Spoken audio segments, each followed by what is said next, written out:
Hola, ¿cómo están? Muy buenas tardes. Bienvenidos y bienvenidas a este segundo día de presentaciones de obras editoriales de la versión número 34 de la Feria Nacional del Libro de la Benemérita Universidad Autónoma de Puebla. Sean todos ustedes bienvenidos a este gran evento. Ojalá que sea de su agrado la presentación de este libro de una autora investigadora de nuestra institución, quien a través de mucho tiempo y de muchos trabajos de investigación ha desarrollado este libro que vamos a presentar en este momento. Y para continuar con esta presentación, los dejo en manos de Domingo Olmos, quien presentará a las autoridades que hoy nos acompañan. Muy buenas tardes, señoras y señores, compañeras y compañeros universitarios. En el marco de esta 34ª Feria Nacional del Libro BUAP 2021, en su segunda edición digital, vamos a asistir a la presentación del libro titulado El paisaje histórico del barrio universitario, siglos XVI-XXI. Y quiero saludar la presencia de quienes participan virtualmente en la presentación de este libro. Con la representación del doctor Alfonso Esparza Ortiz, rector de la Benemérita Universidad Autónoma de Puebla, nos acompaña el maestro José Carlos Bernal Suárez, secretario general de nuestra universidad. Así también contamos con la presencia del maestro Flavio Guzmán Sánchez, vicerrector de Extensión y Difusión de la Cultura de nuestra universidad, quien es hoy moderador de la presentación de este libro. Saludamos la presencia de la autora del libro que hoy se presenta, de la doctora Rosalba Loreto López, directora de Patrimonio Histórico Universitario de nuestra universidad. Así también nos acompaña la doctora Jessica Ramírez, investigador titular de la Coordinación Nacional de Monumentos Históricos del Instituto Nacional de Antropología e Historia. Así también contamos con la presencia de la doctora Montserrat Gali Boadella, profesora investigadora del Instituto de Ciencias Sociales y Humanidades de nuestra universidad. Y a continuación vamos a escuchar las palabras que nos dirige el maestro José Carlos Bernal Suárez, secretario general de nuestra universidad, y quien esta tarde es representante personal del doctor Alfonso Esparza Ortiz, rector de nuestra universidad. Domingo, muchas gracias. Flavio, muy buenas tardes a todas y a todos quienes nos acompañan en esta presentación.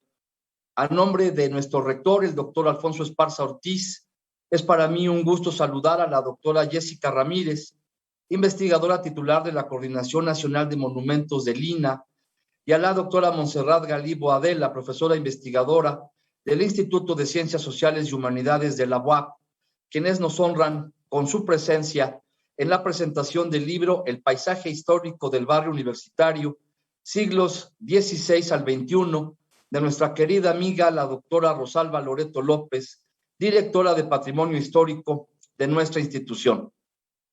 La obra es resultado de un proyecto académico muy relevante, pues da cuenta del invaluable patrimonio inmobiliario de la universidad, que es motivo de orgullo para nuestra comunidad y para toda la población, por su riqueza histórica, cultural y, por supuesto, arquitectónica. Se trata de edificios en los que se desarrollan actividades académicas, científicas y de vinculación, cuya preservación está garantizada con la creación de la Dirección de Patrimonio Histórico a cargo de Rosalba Loreto. A lo largo de los siglos, este patrimonio ha transitado por diversos procesos sociales, tales como el crecimiento de la población urbana, el desplazamiento de flujos migratorios, el desarrollo industrial y la inversión especulativa sobre el suelo urbano que trasladó sus usos tradicionales al aprovechamiento comercial.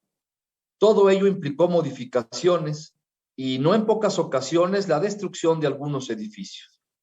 Ello expresa por sí mismo la relevancia del rescate que la universidad ha realizado en las últimas décadas a través de la adquisición y custodia de 45 edificios, la mayoría de los cuales se ubican en la zona monumental de Puebla, catalogada por la UNESCO como Patrimonio Cultural de la Humanidad.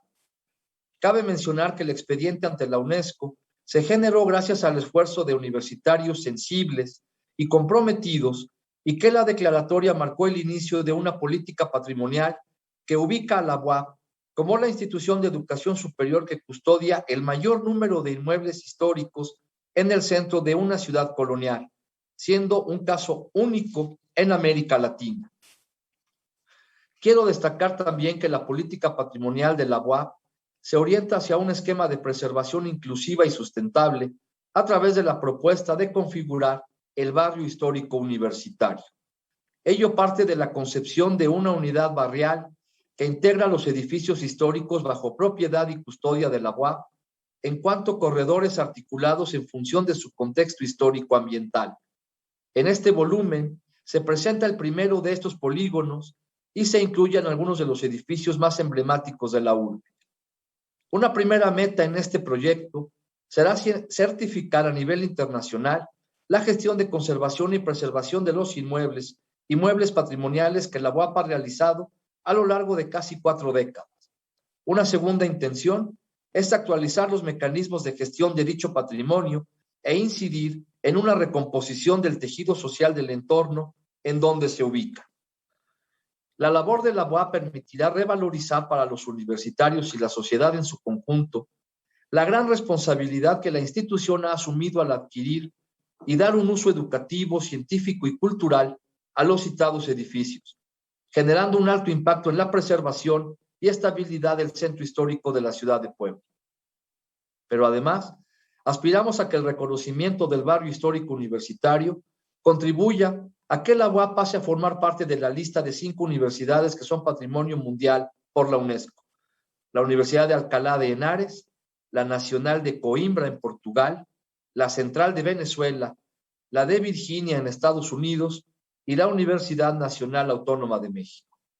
Independientemente de esa aspiración, podemos afirmar que la labor de la UAP permitirá revalorizar para los universitarios y la sociedad en su conjunto la gran responsabilidad que hemos asumido al adquirir y dar un uso educativo, científico y cultural a los edificios, generando un alto impacto en la preservación y estabilidad del centro histórico de la ciudad de Puebla en su conjunto. De ahí la importancia del libro que hoy presentamos, que hoy nos ocupa, pues brinda una detallada descripción desde lo histórico y lo social del proceso de puesta en valor de esos inmuebles, así como un diagnóstico integrado y actualizado sobre el papel de la cultura y del patrimonio en la sociedad.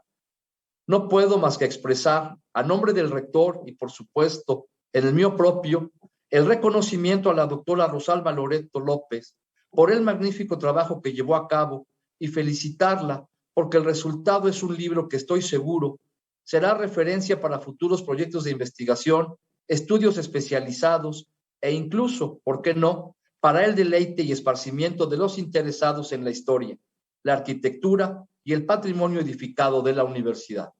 Para la UAP es motivo de gran satisfacción presentar esta obra en el marco de la 34ª edición de la Feria Nacional del Libro y poner al alcance de la sociedad un invaluable trabajo sobre el patrimonio histórico universitario que tanto nos enorgullece. Muchas gracias por su atención y muchas felicidades. Enhorabuena. Muchas gracias por su intervención, maestro José Carlos Bernal Suárez, secretario general de nuestra universidad, y en esta tarde representante personal del doctor Alfonso Esparza Ortiz, rector de nuestra institución. Vamos a dar inicio con la presentación de este libro y queda en uso de la palabra el maestro Flavio Guzmán Sánchez, vicerrector de Extensión y Difusión de la Cultura, quien moderará la presentación de este libro. Muchísimas gracias, Domingo. Vamos a continuar con esta presentación de El paisaje del barrio histórico universitario siglos XVI al XXI. Recuerda que puedes ver parte de nuestra programación a través del 18.1 de televisión abierta y ahora por el 118 de Megacable y en el Facebook de Radio BUAP, así como en la página de la FENALI, www.fenali.boap.mx. Estamos en la 34ª edición de la Feria Nacional del Libro 2021 en su segunda edición digital. Y si me permiten, ahora pasamos a la reseña del libro El paisaje histórico del barrio universitario siglos XVI al XXI. Este libro forma parte de un proyecto académico iniciado por la Dirección de Patrimonio Histórico Universitario de la Benemérita Universidad Autónoma de Puebla en el año 2018. Parte de sus funciones es divulgar, promover y poner en valor el conjunto de bienes inmuebles que integran dicho patrimonio. Su riqueza denota la importancia de nuestra institución en la nominación de Puebla en la lista de ciudades patrimonio de la humanidad. La presente obra se presentará en 2 tomos. En esta ocasión presentamos el primero de estos. Se trata de evidenciar la manera en que una acertada gestión y política académica logró consolidar a lo largo de 5 décadas nuestro patrimonio inmobiliario conformado por 45 casas históricas, el más grande e importante de Iberoamérica. En este primer volumen nos centramos en el análisis histórico, funcional y artístico de 23 inmuebles. A este conjunto lo hemos denominado Corredor Carolino y se refiere al conjunto que conforma el nodo central en la zona monumental. El título obedece a la necesidad de contribuir a la conceptualización del paisaje histórico como una noción integradora de la relación entre él, la naturaleza y la sociedad a partir de su devenir a través de los siglos. El título, El paisaje del barrio histórico universitario, pretende mostrar la diversidad del conjunto de los inmuebles incluidos en este volumen. Desde ejemplos manieristas extraordinarios como los expresados en el primer patio del edificio carolino, pasando por el universo barroco que tan fuerte huella tiene en nuestra región, hasta las artes decorativas del Art Nouveau del edificio Fresno. En este libro nos enfocamos al estudio del agroecosistema urbano definido desde el siglo XVI y sin el cual no habría sido exitoso el proyecto urbano que fue la Puebla de Los Ángeles. En segundo lugar, nos referimos al origen de las cosas y presentamos la construcción de la ciudad como un proceso civilizatorio que dependió de la existencia de recursos naturales que se utilizaron como materiales constructivos. En un tercer apartado se muestra la construcción del paisaje histórico urbano de la ciudad de Puebla en el periodo que corre entre 1531 y 1835. Y finalmente, abordamos el impacto de estos modelos ocupacionales y su dinámica a lo largo de 400 años a partir de medir los usos del suelo, los modelos de ocupación y la dinámica constructiva del centro urbano entre los siglos XVI y XIX. Nos referimos al diverso desarrollo de la arquitectura civil y la religiosa y proponemos que el barroco como estilo obedece a una inercia constructiva que fue orientada hacia las artes y no a la construcción, y no es el único estilo que caracteriza a nuestra urbe. Esta es sin duda un mosaico de estilos, tipologías y usos que nos albergan, generan cohesión y contribuyen a la constante y urgente reconstrucción de nuestro tejido social. Vamos a pasar ahora con nuestra primera comentarista. La dinámica va a ser, está la doctora Rosalba Loreto con nuestras dos invitadas, la maestra, la doctora Montserrat Galí Boadella, de quien leeré en un momento la semblanza curricular, y después estará la doctora Jessica, de quien también leeré la semblanza histórica. La doctora Montserrat Galí Boadella, ella es historiadora del arte por las universidades de Barcelona y Zagreb, doctora en Historia del Arte por la Universidad Autónoma de México, estudió música en Barcelona y Múnich, ha sido profesora en la UNAM, en la Escuela Nacional de Antropología e Historia y en la Universidad Iberoamericana, entre otras universidades. Actualmente es profesora investigadora en el Instituto de Ciencias Sociales y Humanidades de la UAP. Ha sido profesora invitada en la Universidad de Barcelona y San Simón de Cochabamba, en Bolivia. Es miembro del Sistema Nacional de Investigadores Nivel 3. Fue directora del Museo Universitario del Chopo de la UNAM entre 1989 y 1994. Ha curado numerosas exposiciones en México y en España. Su especialidad es la historia del arte mexicano, con énfasis en la historia del arte en Puebla de los siglos XVII al XIX. Se ha enfocado paralelamente a estudiar las relaciones culturales entre México y Europa, la estampa popular, así como el tema del patrimonio histórico. Ha sido consejera académica del MUNAL y del Museo de la Estampa de la Ciudad de México, de la Fundación René Drouin de Quebec, y es consejera de la Biblioteca Palafoxiana. Es integrante del Consejo de 4 revistas internacionales. Fue presidente de la ACAL, Asociación de Catalanistas de América Latina, en 2012 al 2015. Autora de 13 libros, así como de un centenar de artículos y capítulos de libros publicados en diversos países. Entre las distinciones recibidas destaca el Premio Estatal de Ciencia y Tecnología en Ciencias Sociales y Humanidades 2005. Pasamos al comentario de la doctora Montserrat Galí Boadella. Adelante, doctora, por favor. Buenas tardes, muchísimas gracias por la presentación, maestro Flavio. A sus órdenes. Muchísimas gracias también por la presentación general que nos precedió del secretario general de la UAP, en nombre del rector. Y sin más preámbulos, para no cansar a nuestro auditorio, voy a leer una presentación que espero que no sea repetitiva, porque necesariamente repito algunas cosas que ya han dicho mis predecesores. Presentamos entonces hoy el libro El paisaje del barrio histórico universitario, que cubre los siglos XVI al XXI. Ya esto solo nos indica la ambición de este libro, que yo creo que ha sido colmada. Agradezco la invitación de la doctora Rosalba Loreto y desde luego la participación en nombre del secretario general, del doctor Alfonso Esparza Ortiz. Es un libro que marcará un hito en los estudios sobre la relación de las universidades, y no solo de la UAP, aunque sí principalmente, con el patrimonio arquitectónico. La introducción del doctor Esparza es enfática en este aspecto, de manera que no abundaré en el tema. Solo insistir que la UAP con este libro se pone a la cabeza de las universidades iberoamericanas en el estudio y estrategias de preservación de su patrimonio edificado. Una presentación de un libro no es su análisis, sino más bien una invitación, una sugerencia para leerlo. De manera que no repetiré lo que su autora nos dice, aunque sí es necesaria una pequeña revisión de su contenido que nos explique su relevancia. El libro se ha dividido fundamentalmente en dos partes.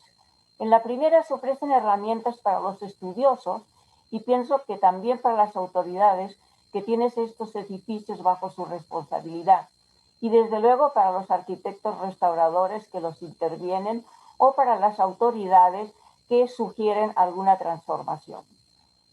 Los 4 capítulos que conforman la primera parte no son solo de interés, sino además de gran utilidad. Se analiza el ecosistema agrourbano, haciendo notar algo que hasta hace muy poco pasaban por alto historiadores y arquitectos, que es la existencia de un agrosistema urbano, como si la ciudad y el campo estuvieran divorciados. En el caso de una ciudad como Puebla, esto implica la existencia, entre otros, de haciendas y molinos y sistemas hidráulicos y de acequias, etc. Y esto no, es una anotación mía, va a requerir de la colaboración no solo de arqueólogos, sino también de agrónomos, que ya también se dedican a la agronomía, prehistórica inclusive, e historiadores de la tecnología, es decir, un trabajo interdisciplinario tal y como se insiste a lo largo de estos textos. El segundo capítulo es más bien técnico, pero no deja de tener una gran importancia histórica, por ejemplo, para los historiadores del arte, que a veces cuando estudian las formas se olvidan de los materiales o de las técnicas constructivas o de las modificaciones materiales que un edificio experimenta, y a veces sufre, no solamente experimenta, sino que sufre a lo largo del tiempo. Porque suele ocurrir que las formas, que es lo que mayoritariamente preocupa al historiador del arte, se someten a los materiales y no al revés. Un ejemplo clásico es el de la cestería, que tiene adornos esencialmente geométricos. ¿Por qué? Porque su material no permite adornos de tipo ornamental, podríamos decir, floral, ¿sí? U orgánico. Entonces, el material está determinando las formas. Finalmente, en el último capítulo de esta primera parte, se analizan los usos del suelo y los modelos de ocupación derivados, claro está, de lo expuesto en los anteriores capítulos. ¿Por qué paisaje urbano? Es un concepto relativamente nuevo. Cuando los grabadores empezaron a popularizar las representaciones de ciudades, se les llamaba vistas, y era el nombre de la pintura de ciudades también, y así también las postales, vista de la ciudad de Puebla, vista de la ciudad de París, etc. El término paisaje se aplicaba a las vistas de la naturaleza, es decir, a lo que llamamos arte paisaje natural, que el arte, ¿no? Paisaje natural, que en los siglos XVI y XVII significativamente se llamaban países. Así lo vemos en documentos de aquellos siglos, en inventarios sobre todo. Por ejemplo, en la Catedral de Puebla había varios países, o sea, paisajes. Y después los historiadores del arte dicen, no, en la Nueva España no había paisajes. Pues estaba lleno de paisajes, hasta en la catedral había. Escribía hacia 1950 el gran antropólogo australiano Barry Gordon Childe un pequeño ensayo, póstumo por cierto, con una interpretación suya de lo que era un paisaje que me parece muy ad hoc para esta ocasión. Estoy citando de memoria. Escribe él: viajo en un tren que transcurre por la campiña inglesa y por la ventana admiro el paisaje. Lo identifico como paisaje porque tengo esta referencia cultural de la pintura inglesa. Ellos son precisamente los que empiezan, ¿sí?, a llamarle a esos países o vistas paisaje. Y porque incluso la ventana hace la función de marco. Es como el marco de un cuadro. Estoy viendo cuadros. Es decir, ya una referencia cultural. Las observaciones de Gordon Child, novedosas en su época, giraban en torno a la mano humana en la conformación de este paisaje, que no era ya simplemente naturaleza, ya que el hombre lo había transformado a lo largo de los siglos por la acción de muchos hechos: agricultura y ganadería, explotación de recursos, desvío de ríos, etc. Y esto al revés en la evolución de las ciudades. Y este es el nuevo paradigma que el cambio climático nos viene a recordar in extremis, que naturaleza y artificio son inseparables. Es por esto que los 4 capítulos de la primera parte me parecen un toque fundamental, una especie de alerta. El primero porque introduce el problema del ecosistema urbano de una ciudad novohispana, y el tercero porque lo amplía ahondando en los usos de suelo y los modelos de ocupación en Puebla entre 1531 y 1835. Aquí una pequeña nota: me gustaría que se explicara mejor por qué se hace el corte en 1835, pero bueno, lo discutiremos más adelante. La segunda parte consta de dos capítulos muy diferentes. Me detendré más en el que se titula El barrio histórico universitario y el universo de sus calles, y lo haré por razones obvias de mi oficio de historiadora y de historiadora del arte, con el afán de redundar en la herencia histórica, dar quizá un poquito más de panorámica, y por tanto, en esa herencia histórica, la responsabilidad de la UAP en el cuidado y preservación de este patrimonio.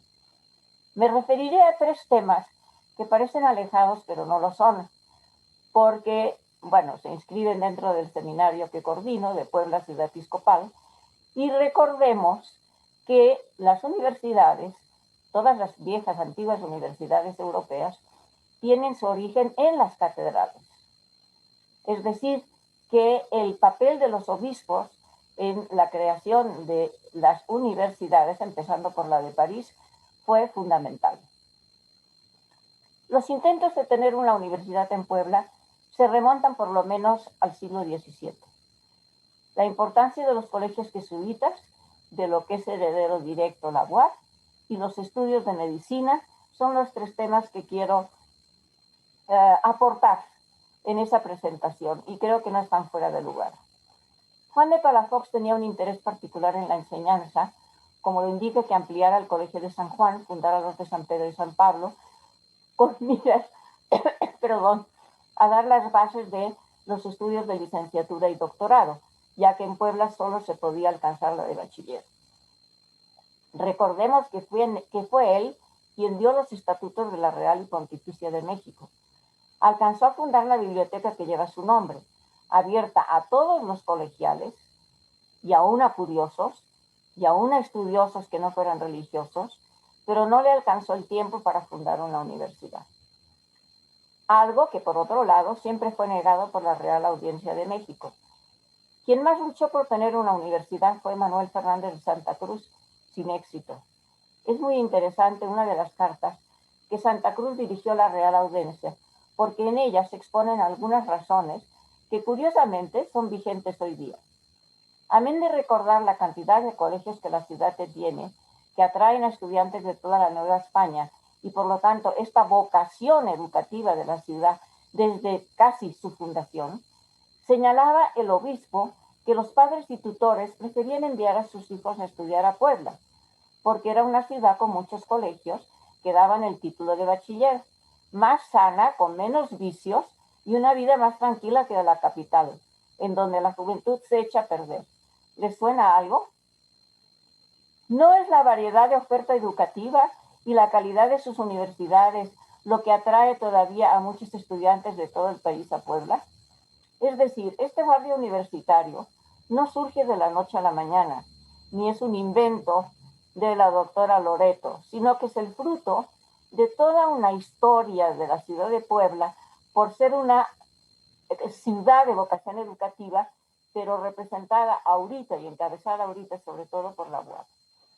El otro tema relevante es el número de colegios jesuitas que tenía la ciudad, 5 en total, que otorgan a Puebla un lugar especial en la historia de la educación de la Compañía de Jesús, ya que solo la ciudad de Praga en todo el mundo ostenta el mismo número de colegios.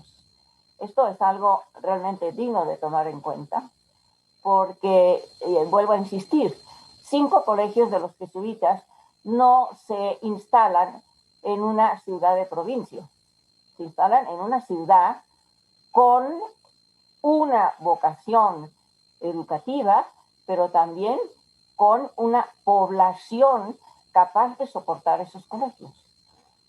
Solo por este dato, la UAP, siendo heredera de estos colegios, debería estudiar no solo sus construcciones, sino también el legado que sus maestros dejaron en la ciudad y que también es patrimonio.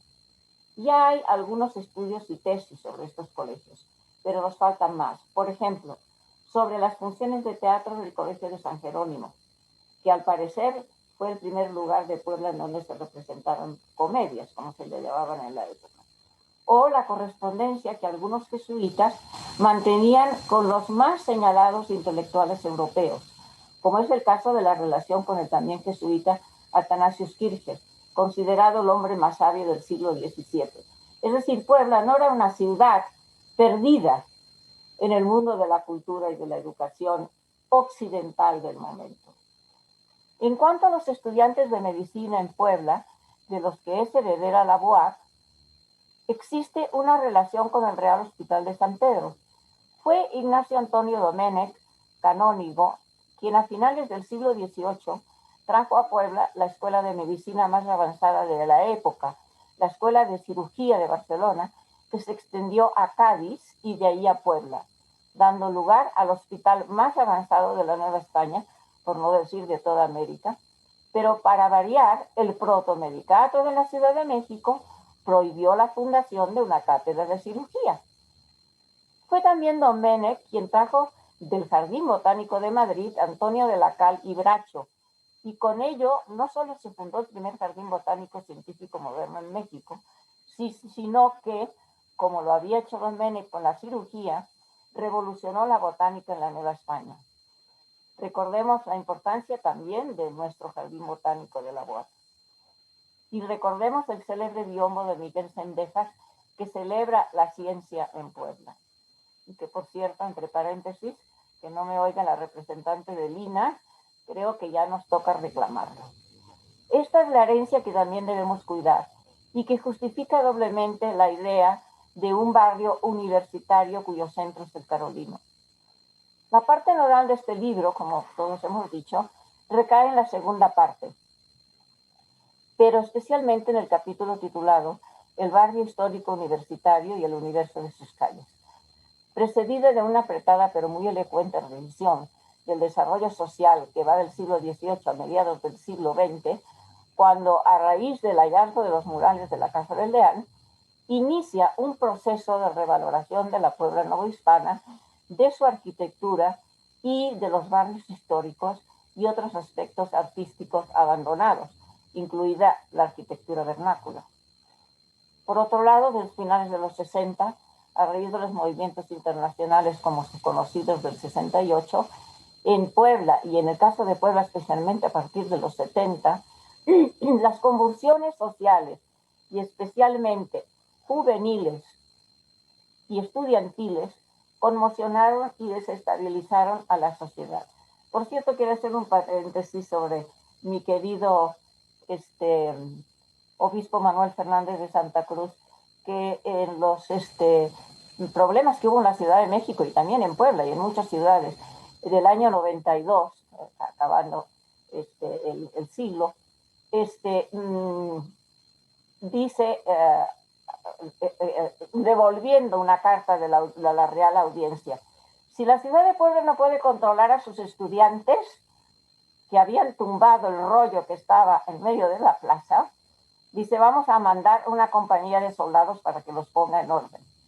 Y el propio Santa Cruz les contesta, ustedes ocúpense de sus problemas de la Ciudad de México. Lógicamente lo estoy diciendo en palabras actuales, ¿no? Dice que yo ya me ocuparé de poner en orden a los estudiantes. Es decir, la autoridad que tenía, ¿no?, el obispo sobre los estudiantes de la ciudad. Es entonces, regresando a los años 70, cuando desde la universidad los rectores se abocan a buscar la estabilidad social y económica, incluyendo una política de salvamento arquitectónico del centro histórico por medio de la compra o permuta de inmuebles, como bien nos recuerda la doctora Loreta. En la época de Alfonso Vélez Pliego, se adquieren 16 casas que se destinan a usos académicos. En 1987, como ya se ha dicho, recibe Puebla el nombramiento de Ciudad Patrimonio de la Humanidad y el título de benemérita. Y, como ya lo dijo el maestro Flavio, no hay que olvidar que el expediente para la UNESCO fue elaborado principalmente por arquitectos y académicos de la UAP, como el arquitecto Ambrosio Guzmán, autor también de la restauración de algunos de los edificios más importantes, como la Casa de los Muñecos. De los 45 edificios históricos de la UAP, 39 forman parte del Catálogo Nacional de Monumentos y Sitios Históricos de Lina, lo cual nos obliga también a trabajar conjuntamente con el Instituto Nacional de Antropología e Historia. Es el doctor Esparza quien se plantea una nueva política para el patrimonio histórico universitario con el fin de poner en valor los bienes culturales de la UAP, al crear, con la creación en 2018, la Dirección de Patrimonio Universitario, a cuyo cargo está la doctora Rosalba Loreta. Desde luego, la persona que mejor podía hacerse cargo de esta tarea. Este libro es una parte del trabajo realizado durante estos 2 años. Como se ha dicho, va a haber una segunda parte, un segundo volumen, y le seguirán este volumen los resultados que ya se tienen sobre el resto del patrimonio. En este contexto, ya voy terminando, el libro que se presenta hoy es una propuesta que se contempla de manera dinámica y moderna, es decir, actualizada a la realidad que vivimos, es decir, de forma sustentable. Hemos visto cómo con el tiempo y a partir de la ampliación de las instalaciones de Ciudad Universitaria, en el centro histórico han quedado las ciencias sociales y las humanidades, trasladando psicología a Analco. Recuerden que todavía en la 16, que es la esquina de la 3, en donde está la Facultad de Psicología, justamente termina el centro histórico. Por lo tanto, queda todavía la Facultad de Psicología en el centro histórico. Ello tiene sentido porque la mayor parte de las bibliotecas históricas, archivos, librerías y acervos documentales se ubican en el centro. Con ello no se lo abandona ni a sus habitantes, ni a sus necesidades culturales y educativas, y se revitaliza el centro, abandonado a las contingencias del turismo de pasa volando. Con ello, y con el turismo, ¿no?, todo lo que ya se ha dicho, ¿no?, de edificios que se transforman y se dedican a otras funciones, muchas veces sin respetar o incluso destruyendo, ¿no?, parte de la construcción histórica. Con ello recuerda Alfonso Vélez y su admiración por el ejemplo de Girona, un modelo que le interesó y estudió profundamente. La Universidad de Girona llevaba 300 años suspendida por el gobierno de Madrid a raíz de la ocupación de los Borbones de la ciudad, que cerraron las 5 universidades catalanas. A pesar de que habían pasado 300 años, la ciudad y el gobierno, lógicamente, de la Generalitat hizo un esfuerzo enorme porque en la ciudad de Girona se daba también algo parecido a lo de Puebla, es decir, un turismo pasavolando, ¿no? Recordemos que la Costa Brava, que está a unos pocos kilómetros, es uno de los grandes centros, ¿no?, de turismo de Europa. Lógicamente, la persona que va a la playa y de vacaciones, pues no le cuesta nada ir un día a Girona a conocer la ciudad. Y más a raíz de que se descubrió una sinagoga judía y unos baños árabes, etcétera, etcétera. Y lo mismo nos pasa a la ciudad de Puebla. La ciudad de Puebla es una parada para comer comida poblana camino a Oaxaca, ¿no? Entonces, si nosotros cuidamos ese centro histórico, no como un simple aparador del turismo, también daremos mayor nivel, ¿sí?, a este turismo, porque hay turismo que es cultural y que puede tener un interés en quedarse en la ciudad de Puebla por lo menos un día. Con estas acciones, el barrio universitario, cuyo reconocimiento esperamos que pronto se dé, quedaría incluido en un paisaje histórico que es fruto de diversas interacciones, como ya se ha visto en la primera parte, sociales y ambientales. Por cierto, que quisiera recomendar una tesis de maestría para la UNAM que estoy dirigiendo, pero que es de una maestra de la UAP, sobre la destrucción que se dio en la ciudad en el siglo XIX, y ha ido identificando cómo quedan restos de aljibes, cajas de agua, acueductos, garitas, molinos y haciendas en la ciudad. Es impresionante los restos que quedan, ¿no? Valdría la pena conocer su trabajo. Del mismo modo que vemos que quedan vestigios de los asentamientos prehispánicos anteriores a la fundación de la ciudad, que debemos preservar y que está estudiando, entre otros, la doctora Zitlali. Con ello, la universidad, de ser una ciudad turística y de fin de semana, logrará redundar en el bienestar de sus habitantes, lo que hemos dicho, el restaurar el tejido social, reforzando su identidad y contribuyendo a detener la gentrificación. Bajando a la propuesta concreta, y ahí termino, la doctora Loreto propone 4 corredores, señalando sus casas, calles, edificios, etcétera, el número de usuarios posibles, en cuadros de gran calidad y utilidad para elaborar estrategias y proyectos aterrizados. Estos son el Carolino, que hoy se presenta, el Jesuita, que tiene como eje articulador la Casa de la Reina, muy interesante no solamente por su reja Nouveau, sino que las ventanas, aunque son, digamos, Art Deco, no son Art Nouveau, muestran una clara influencia del Art Nouveau vienés llamado Secesión, y sería interesante de dónde se sacó este modelo. Además, los colegios de San Ildefonso, San Ignacio y San Javier, este último anexado ahorita actualmente a la penitenciaría, y en uso por parte del ejército, no sé en qué condiciones. El espacio 14 de San José, en uno de los barrios más antiguos, pero también más deprimidos, es un buen ejemplo de un espacio y un corredor con una acción cultural que podría tener gran importancia y trascendencia para esta, digamos, atención a una población deprimida. Finalmente, Analco, con el Museo de la Memoria Universitaria, 2 edificios de psicología y la Casa de los Naranjos, que yo creo que debe ser dinamizado. Sobre todo el Museo de la Memoria Universitaria. Yo vivo a cuadra y media y veo que se están perdiendo muchas posibilidades en este edificio, que por otro lado es precioso. El gran valor, entre otros, de esta investigación, de este libro, es que ha revisado como nunca antes el registro de la propiedad para conocer los propietarios y las sucesivas transferencias, realizando incluso ensayos de árboles genealógicos en el caso de ser posible. Se ha revisado también el archivo de notarías y se aporta una información a veces inédita sobre cada una de estas casas del primer corredor carolino. La abundancia de mapas, planos, cuadros, fotografías son también de gran utilidad y una herramienta indispensable para los proyectos y acciones que deberán seguir. Esta investigación es este libro, un trabajo titánico emprendido por la Dirección de Patrimonio Universitario en poco más de 2 años, con un equipo al que se otorgan debidamente sus créditos, con una dirección acertadísima de la doctora Loreto y con una bella edición. Consideramos también que es un legado del actual rector Alfonso Esparza a la universidad y a la ciudad. Felicidades.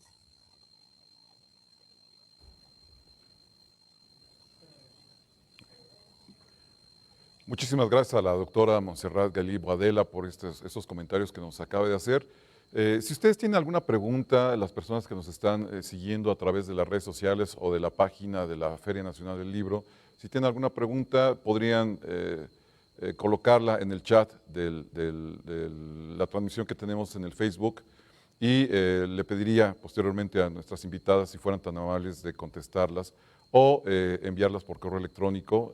En un momento les vamos a pedir que nos compartan sus correos electrónicos. Vamos a continuar ahora con la doctora Jessica Ramírez Méndez. Ella es doctora en Historia por la Facultad de Filosofía y Letras de la Universidad Nacional Autónoma de México, investigadora titular C de tiempo completo de la Coordinación Nacional de Monumentos Históricos, Instituto Nacional de Antropología e Historia, profesor de asignatura en la Facultad de Filosofía y Letras de la UNAM desde 2010 y en el posgrado de la Escuela Nacional de Antropología e Historia, ENA-INA. Miembro del Sistema Nacional de Investigadores, nivel 1. Su línea de investigación general es la configuración y tramas socioespaciales de las ciudades novohispanas, con acento en la participación del clero regular, y sus resignificaciones en el presente como patrimonio cultural. Entre sus últimos trabajos están los capítulos del libro El buen cura franciscano del Arzobispado de México, su autoconstrucción en la voz de su feligresía 1734, amorosas quejas en defensa de la preeminencia social, disputas entre carmelitas descalzos y franciscanos en Toluca, siglo XVIII, y en coautoría el artículo De San Francisco el Viejo al Nuevo en la Ciudad de México, una propuesta nueva de relectura de la primigenia traza española 1524-1525. Coordinó los libros La presencia de la Orden del Carmen Descalzo en la Nueva España, Interacciones, Transformaciones y Permanencias, 2019, y Tecnología 3D por barrido láser aplicada al estudio, conservación, restauración y difusión del patrimonio cultural de México, 2018. En 2015 publicó su libro de autor, Los Carmelitas Descalzos en la Nueva España, del activismo misional al apostolado urbano, 1585 a 1614, México, INA. Vamos a pasar ahora al comentario de la maestra Jessica Rivera. Ramírez, perdón. No se preocupen. Hola, ¿qué tal? Muy buenas noches. Pues por supuesto empiezo con un agradecimiento a Rosalba Loreto, la autora, las autoridades de la UAP, por hacerme partícipes de esta presentación, sobre todo de un libro que, como tendré ocasión de comentar, me parece que es, y ya también lo comentaba la doctora Montserrat Galí, será un referente. El paisaje del barrio histórico universitario Puebla, siglo XVI al XIX. En realidad es un título que nos produce por lo menos una llamada de atención, ¿no? Ya, de hecho, la propia doctora Galí comentaba al respecto, ¿no? En este sentido, no hay una mejor manera para mí de comenzar esta presentación, sino deteniéndome en él un momento. Un título con connotaciones muy amplias, tanto como lo es su contribución. Así, lo que quisiera en esta presentación es reflexionar en torno a lo que aborda para intentar dar cuenta de su aportación, por lo menos en parte, no pretendo ser muy ambiciosa, y desde el ojo de alguien que no vive en Puebla y que ese patrimonio no le es, digamos, cercano en cuanto a todos los días. Comencemos con el primer concepto que igual ya se comentaba hace un momento, pero en el marco del patrimonio y desde ejes muy actuales, el paisaje en su definición más sencilla nos remite a la interacción entre el ser humano y el espacio en el que se desenvuelve. Podemos decir que nos acerca a un espacio social en movimiento que construimos desde nuestra mirada. El segundo elemento en el título, no menor, es el de barrio, que no solo tiene una dimensión espacial, sino también social y simbólica. Da cuenta, ante todo, de un sentido de pertenencia a partir de la urdimbre de relaciones sociales que se tejen en él. Suele conllevar el resguardo de una memoria colectiva y con ello de la identidad. Si a ello agregamos el elemento histórico, necesariamente nos remite a su devenir, a sus rupturas y continuidades en las que vale la pena detenerse. En síntesis, ya solo con el título nos damos cuenta que estamos ante un trabajo que nos habla no solo de monumentos aislados, sino del tejido social de Puebla a lo largo de su historia, que nos invita a reflexionar en torno a nuestros elementos de pertenencia en esa ciudad de Los Ángeles, para a partir de ese enlace generado promover su conservación. Para lograr lo anterior, el libro está dividido en dos partes, como ya se comentó. En la primera se presenta lo que podríamos englobar como el paisaje cultural de Puebla, en esa alusión ya comentada, digamos. Mientras que en la segunda pues, se abordan 23 de los 45 inmuebles que conforman el acervo del patrimonio de la Benemérita Universidad Autónoma de Puebla y que integran el barrio universitario en el centro histórico de la ciudad. Pero vámonos un poco más despacio para entender qué es esto. Cualquiera que quiera acercarse a Puebla, desde mi perspectiva, puede hacerlo desde esta obra. A lo largo de la primera parte, la autora, así como da cuenta del ecosistema agrourbano, lo hace de los insumos de la construcción, la configuración urbana y hasta del uso de suelo a lo largo de 300 años. La línea argumentativa es como cada edificio y cada calle es el resultado del trabajo, organización y explotación de los recursos humanos y ambientales. Para ello se muestran los ritmos de integración de los servicios a la urbe, su expansión y su crecimiento físico a lo largo del siglo XVI al XIX. Sin duda, una aproximación de esta naturaleza revela la carrera académica de la autora que está detrás. Rosalba Loreto nos ha mostrado en su prolija producción estos enlaces entre lo urbano, lo ambiental y lo simbólico. Se ha aplicado al estudio de monjas, al estudio de las ciudades, al estudio de la sociedad en general, siempre con miras a entender el presente. Esa yo creo que es una aportación general de su producción. Pero además se suma su lucha incansable que todos conocemos en favor de la conservación del patrimonio, que también se tiene que destacar para entender la pasión que está, digamos, detrás de las líneas de este libro. Para comentar la segunda parte, me voy a permitir usar un par de imágenes. Ahora que estamos en la virtualidad, pues hay que aprovecharla. Me voy a tomar esa licencia. Sobre todo porque tengo la sensación que mis palabras no le harían justicia a lo que nos ofrece la publicación. Entonces voy a compartirles un segundo pantalla, un par de imágenes, para que los que no conocen el libro, no han tenido el privilegio, pues lo puedan compartir, lo podamos compartir desde este momento. No me deja. A ver, creo que desde ahí, aunque no la pueda poner en formato completo, creo que ahí se ve, ¿verdad? ¿Viste? ¿Sí lo ven? Sí. Sí, perfecto. Gracias. Bueno, entonces, les decía, en este segundo segmento, a más de un capítulo introductorio que nos habla de la integración del barrio universitario y de sus 4 corredores, aquí de hecho los pueden ver para que nos sigan nuestros escuchas. Bueno, lo que ven aquí en verde del lado derecho sería el polígono de zona de monumentos históricos que tiene Puebla, y dentro de ese polígono está en amarillo lo que sería el barrio universitario de Puebla. Este primer volumen es de lo que trata esta segunda parte. Nos explica y nos presenta los 4 corredores que se van a presentar en los 2 volúmenes, y en este primer volumen pues se da cuenta, como ya se comentaba, del corredor carolino con sus 23 inmuebles. Ya en el próximo volumen, que esperamos llegue muy pronto, la autora nos ofrecerá los otros 3, el corredor jesuita, el San José y el Analco. Así, bueno, esta segunda parte es un estudio minucioso, no solo de cada edificio, sino de la historia de las calles que lo acogen. Miren, aquí tenemos lo que sería el corredor carolino, sus 23 inmuebles, en lo que no me voy a detener porque no me da tiempo. Y bueno, pues nada más para que se vayan dando un poco una idea y se entusiasmen tanto como yo al ver esta publicación, pues tomé algunos fragmentos, algunas imágenes de este libro, cómo nos acerca a la historia de las calles, del espacio en el que están imbrincados estos edificios.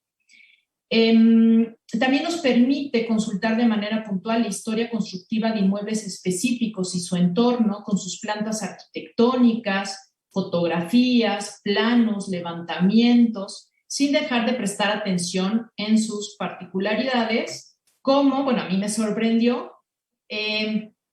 cómo va teniendo, digamos, cada una de estas propiedades, pues ahora sí que a sus propietarios y hasta los detalles que hacen únicos a ese edificio, ¿no? Bueno, creo que con esto nos damos un poquito una idea para que los que están escuchándonos pues puedan un poquito visualizar esta riqueza. En conjunto, el libro nos ofrece una historia de Puebla desde su fundación hasta la actualidad.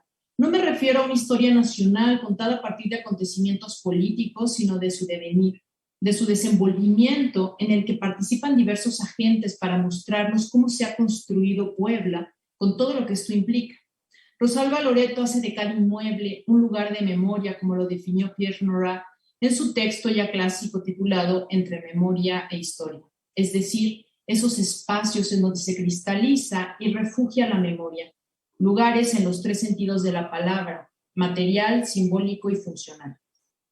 Por si esto no fuera suficiente, al presentarnos el conjunto de los inmuebles, visibiliza y, resultado de ello, coadyuva en el reconocimiento del barrio universitario como un paisaje histórico que puede ser usado activamente, vivido, resignificado y conservado para reforzar el tejido social ante la aceleración del tiempo que diluye nuestra memoria y con ella nuestros lazos.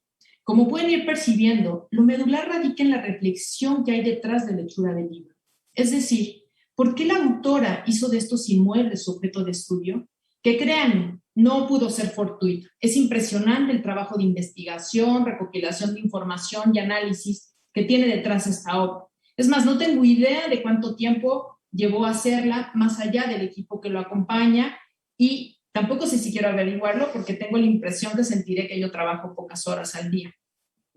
Pero en todo caso, en la respuesta a la pregunta de por qué rescatar estos inmuebles del olvido, está el objetivo último del libro, como espero tendré ocasión de mostrar para ir cerrando esta presentación. Es una pregunta que además creo que cobra especial sentido ahora que hemos estado tan encerrados a partir de la pandemia y, digamos, de cómo se ha transformado nuestra vida hace 2 años y nos pone de nuevo contra la pared y nos lleva a preguntarnos y volvemos a preguntar qué nos dice un montón de piedras que están, digamos, allá afuera. En este caso, ¿qué nos dice este patrimonio histórico inmueble? ¿Por qué invertir en él? Tiempo, esfuerzo, dinero, todo. Aunque el sentido estético, su pretérita hechura es lo primero que en muchos casos nos atrapa, una segunda aproximación más detenida debiera conectarnos con la sociedad pasada en la que surgió. Es decir, por solo mencionar unos ejemplos, con las manos que hicieron cada parte y con ello la articulación del trabajo conjunto y comunitario, lo que querían lograr sus productores desde el punto de vista estético y también práctico para darle esa forma, esa estructura, las necesidades que pretendían cubrir al realizarlo. En conjunto, el objeto patrimonial nos dota de una serie de conocimientos que permiten respondernos preguntas como ¿cómo lo construyeron? ¿Qué materiales utilizaron? ¿Cuáles fueron las técnicas constructivas aplicadas y los avances generados al respecto? ¿Qué soluciones arquitectónicas se implementaron dadas las necesidades del inmueble a partir de los usos para los que se creó? ¿Cómo se trabajaron los materiales? Por otra parte, también nos habla de una organización del trabajo. ¿Cómo consiguieron a los trabajadores? ¿Quiénes los organizaron y guiaron? ¿Cuántos y de qué especialidad se necesitaron? Igualmente está la parte económica. ¿Quiénes pagaron la elaboración de algo tan costoso? ¿Cuánto costó? La parte del espacio. ¿De dónde y cómo trasladaron los materiales requeridos? ¿Dónde fundaron y por qué en ese lugar? Estas son solo algunas de las preguntas que podríamos plantearnos a partir de cada edificio que de manera conjunta en realidad nos responden a qué necesidades prácticas y simbólicas cubrió y cómo lo hizo que validaron el esfuerzo de ponerlo en pie, así como las que siguió atendiendo que permitieron su supervivencia. ¿Se dan cuenta? Un inmueble nos habla y nos enseña así, de golpe, de economía, de arquitectura, de química, de física, de historia, de organización laboral, geografía, recursos materiales y un gran etcétera. Pero también nos dice cómo nos hemos relacionado, cómo hemos funcionado como sociedad, cómo nos hemos transformado, cómo nos la hemos arreglado y qué recursos de todo tipo hemos utilizado para sobrevivir y también para vivir mejor. En síntesis, nos deja aproximarnos a los saberes, incluidos por supuesto los valores, la forma de pensar y de ver el mundo que nos han precedido, que nos han sido heredados y que a la par de que nos constituyen son nuestro punto de partida para hacer cualquier cosa en la actualidad. Las atribuciones valorativas que se le han conferido al patrimonio son muy variadas. La manera de concebirlo ha sido su función evocadora de asociación con el pasado, como las preguntas que puse en los párrafos antecedentes. No obstante, esta utilidad ha nublado en ocasiones también su dinamismo relativo a la realidad cotidiana y con ello a su producción de relaciones sociales. El patrimonio se trata de un recurso de asociación con el pasado para atender su vínculo con la comunidad presente. Una comunidad, por cierto, tan diversa como el propio patrimonio, como lo muestra este libro. Hay que dejar de pensar el edificio solo como parte de algún siglo pasado en el que fue construido, pues si bien fue erigido tiempo atrás, nos pertenece y significa en el presente. De hecho, se ha sobrevivido hasta el día de hoy, aún a pesar de los muchos avatares que ha enfrentado en su devenir, y como sabemos no han sido pocos, es porque la sociedad lo ha seguido conservando de una u otra forma, es decir, ha continuado vertiendo en él sus conocimientos y plasmando su forma de pensar el mundo y de vivir en él. Ha seguido de algún modo identificándose con él. Claro, el problema con la identidad es que no es tangible como sucede con los átomos y solo cuando algo altera su funcionamiento cobramos conciencia de su existencia y si no, pregúntenle a la energía nuclear o en el caso de los inmuebles a los sismos de 2017. Los edificios son mnemotecnias que nos unen con nuestro pasado en este lugar. Pienso, por ejemplo, en este lugar compraba helados con mi abuelita, lo cual denota una experiencia personal y se aloja en la memoria individual. Hay otros recuerdos que son modelados por prácticas sociales colectivas y compartidos por un número de personas, como por ejemplo, con mis compañeros de la escuela visitábamos año con año la biblioteca palafoxiana, lo que de nuevo nos muestra que cada inmueble conlleva vínculos y ata nuestra memoria. Es pues a partir de esa ciudad construida que en gran medida se reproducen las prácticas cotidianas y sobre todo las prácticas de convivencia. Así, los inmuebles históricos como patrimonio son parte de nuestra identidad, tanto individual como colectiva, dinámica y siempre cambiante. He aquí la importancia del patrimonio y con él este libro que estoy segura será un referente. El funcionamiento de una sociedad depende en gran medida de la cohesión del tejido social, la cual está determinada por la adscripción de los individuos a una comunidad, es decir, por la identidad colectiva. Pero cuando las condiciones de la vida van deteriorando permanentemente nuestros referentes simbólicos que propician el sentido de pertenencia de la gente, como si de pronto yo los sacara de su casa y los pusiera en otro lugar que desconocen, el tejido social tiende a disgregarse. No me reconozco en ese espacio, ocasionando que los sujetos actúen bajo sus propios intereses y se diluya el sentido de solidaridad para alcanzar metas comunes como comunidad. Ese es el riesgo, a mi parecer, de desdibujar nuestro patrimonio.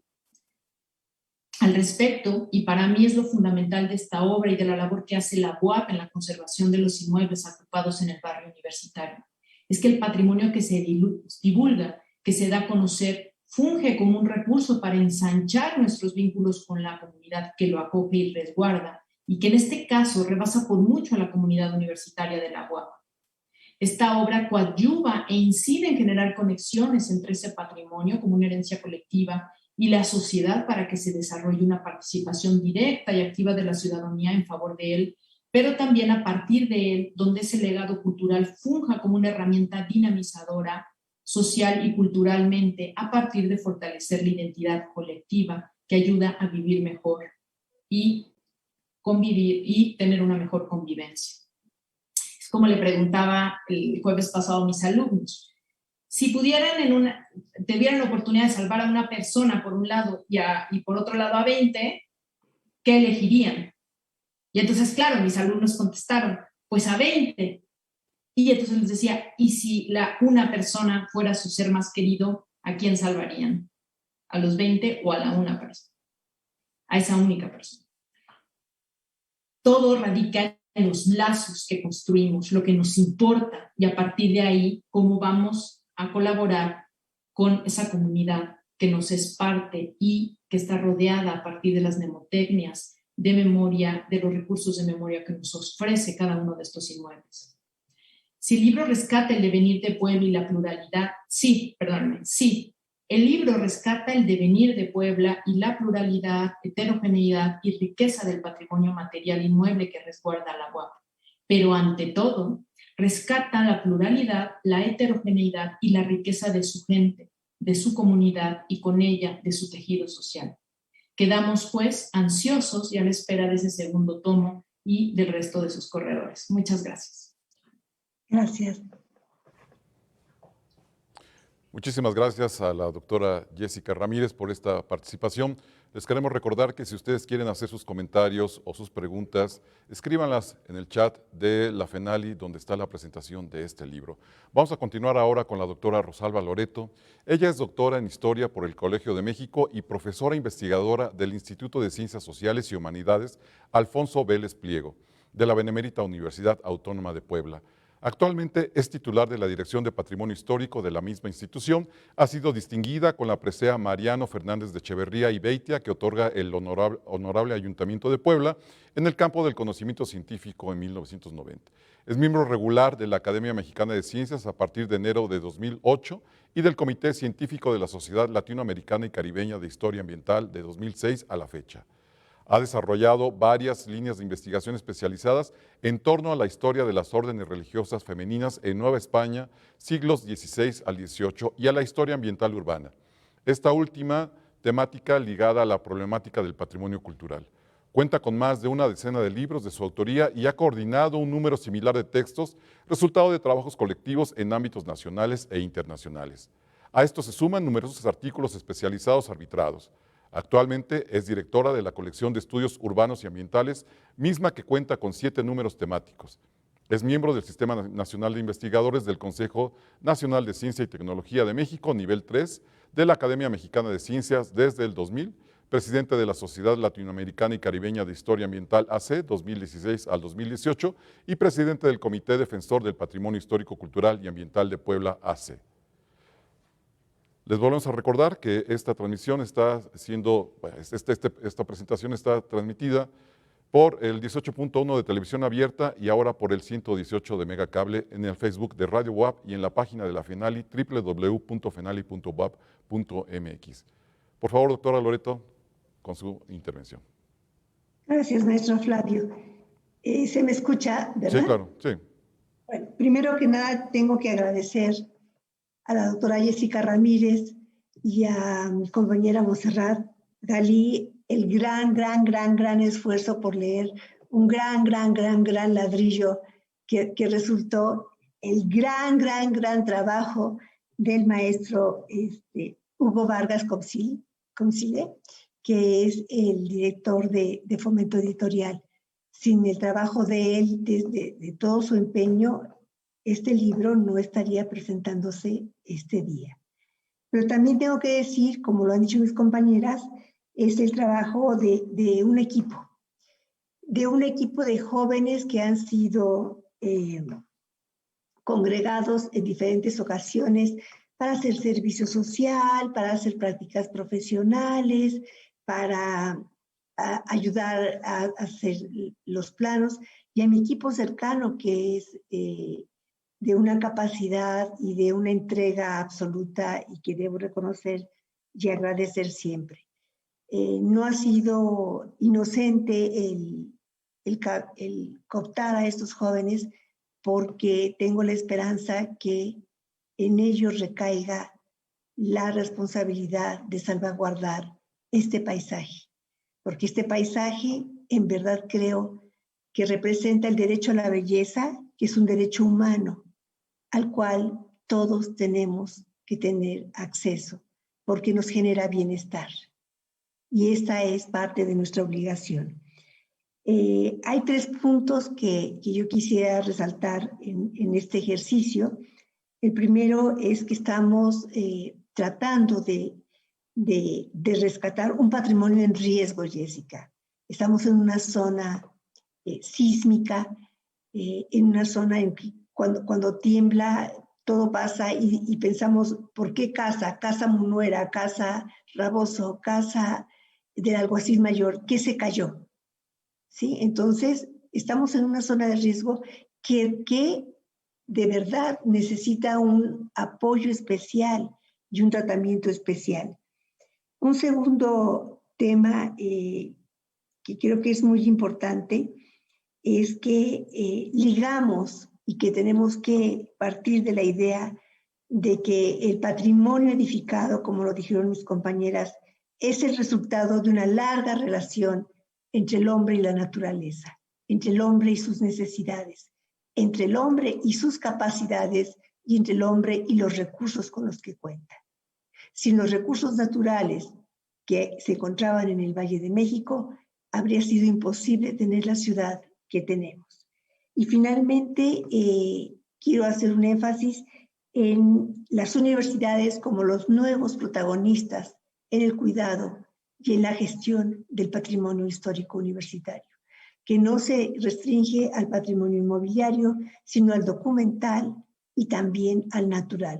Un ejemplo de ello lo tenemos en el Pedregal de San Ángel, en la UNAM, y lo tenemos también en Puebla, en la zona de Valsequillo, en donde se está tratando de rescatar una zona importante arqueológica que viene a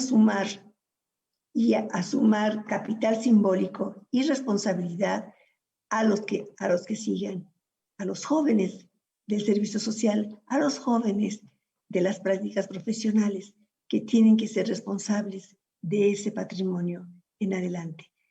En resumen, pues, agradezco mucho al secretario general de la UAP, agradezco al rector de manera personal el que haya permitido y haya tenido la sensibilidad de saber a partir del sismo del 2017 que era necesario enfocarnos en el comportamiento de estos inmuebles y la capacidad que tenían para resguardar a los estudiantes, la sensibilidad para saber que se debían de poner en valor junto con los otros tipos de patrimonio que tenemos y el apoyo que siempre dio para que no solamente este libro, sino que empezáramos a trabajar de manera interdisciplinaria y sinérgica con el Jardín Botánico, con la Biblioteca La Fragua, con museos y con el Archivo Histórico. Así pues, no me queda nada más que agradecer a mis compañeras, agradecer a Hugo Vargas, agradecer al secretario particular y agradecer de todo corazón al rector Alfonso Esparza por su apoyo. Muchísimas gracias.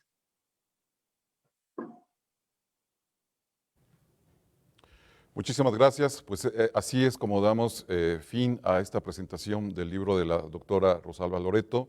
Recuerden que los esperamos el día de mañana en las presentaciones. Consulten por favor la programación en www.fenali.boap.mx y bueno, nos vemos mañana. Muchísimas gracias por su participación. Hasta la próxima.